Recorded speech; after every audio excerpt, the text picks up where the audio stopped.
बादशाह अकबर के दरबार में चापलूसी दरबारियों की कमी नहीं थी। उनका एकमात्र उद्देश्य अकबर की चापलूसी कर उनके तरक्की हासिल करना था। लेकिन बीरबल उनकी राह का सबसे बड़ा रोड़ा था, जिसके सामने उनकी दाल गलती नहीं थी। इसलिए वे सदा बीरबल को नीचा दिखाने के फिराक में रहते थे।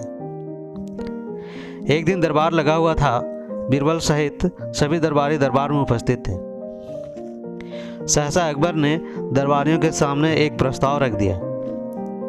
हम सोच रहे थे कि महीना 30 दिन का जगह 60 दिन का होना चाहिए।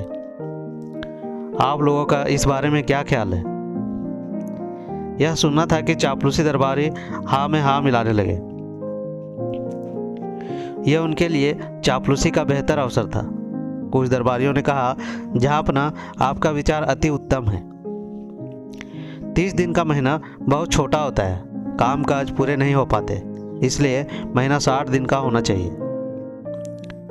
कुछ कहने लगे, जहाँपना, 60 दिन का महीना करने का फरमान फौरन जारी कर देना चाहिए। इससे बढ़िया विचार और हो ही नहीं सकता। बीरबल अब तक चुपचाप बैठा सारी बात सुन रहा था। उसने इस बारे में राय व्यक्त करने में कोई उत्सुकता नहीं दिखाई। बीरबल को खामोश देख अकबर ने पूछा, बीरबल, तुम इस बारे में क्या कहते हो? क्या तुम्हारी राय भी अन्य दरबारियों की तरह ही है? हुजूर, 30 दिन से 60 दिन का महीना कर देने का विचार उत्तम है, किंतु उसके लिए एक काम करना होगा। बीरबल शांति से बोला।